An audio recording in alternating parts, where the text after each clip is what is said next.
far, we have seen some of the panels that interest us, but not all.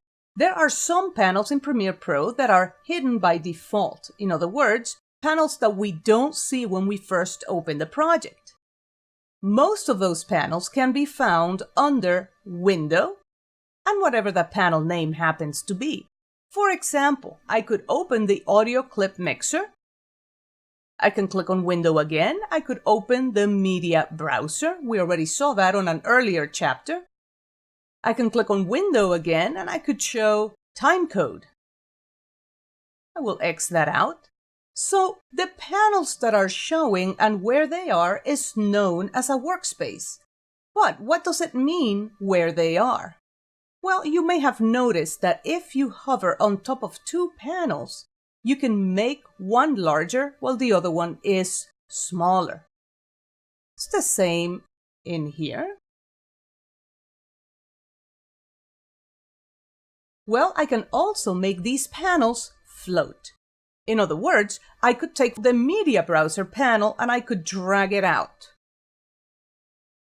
You will notice that depending on where I move it, I'm going to get a very light preview that looks like either a trapezoid, like right here, or a rectangle, like right now, and it will allow me to move the position of that panel. So, if it looks like a rectangle and I let it go, like now, it's going to be one more tab in this panel set. I already have metadata, audio clip mixer, effect controls, and of course, the source. There's a very small bar here that I can use to scroll if I don't have enough real estate to show all of the tabs. I'm going to select the media browser again. I can again move it and put it together with the program panel. Now the program panel set has two tabs, Program and Media Browser. If I want to have it free floating, I can click and drag as I hold the Control key. That's the Command key on the Mac.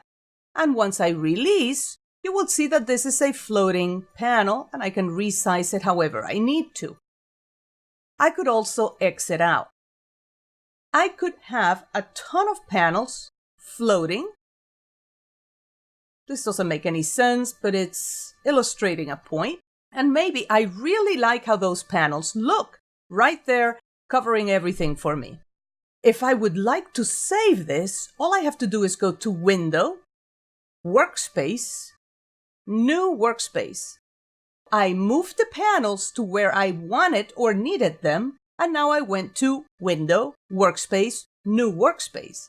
I'm just going to call this one Luisa Crazy, because quite frankly, it's a crazy workspace. And once I click OK, that workspace has been saved for me. But what does that mean? Well, so far we've been working on the editing workspace, and I will go there now. Window, Workspace, Editing.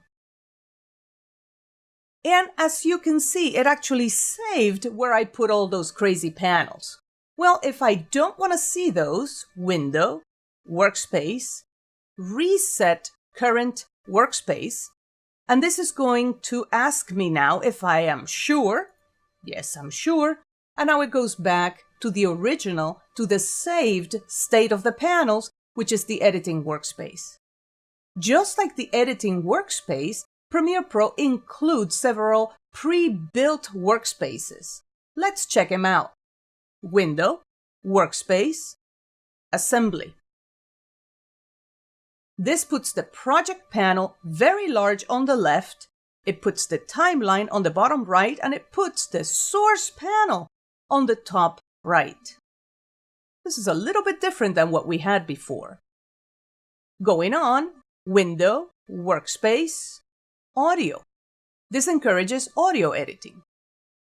We can also go to Window, Workspace, Effects, which of course is going to give me the effect controls here, the source, etc., etc. The effects panel here on the top left.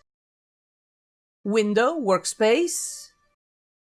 Color correction is one that I use a lot for color correction, and we will be using when we go over color correction in a later chapter. But what happened to that crazy workspace that I had before? Well, Window, Workspace, Louisa Crazy. And there it is, all the floating panels that quite frankly are useless to me now. I will now go back to the editing workspace, Window, Workspace, and Editing, and there it is. I can also load in workspaces from other projects that I may have been working on. So even if I did not save the workspace, if I was working on a previous project that had an interesting workspace, I can actually import it in here.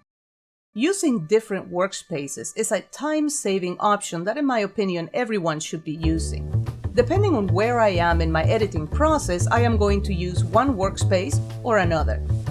I hope you enjoyed this title. Next, we're going to cover basic editing. See you then.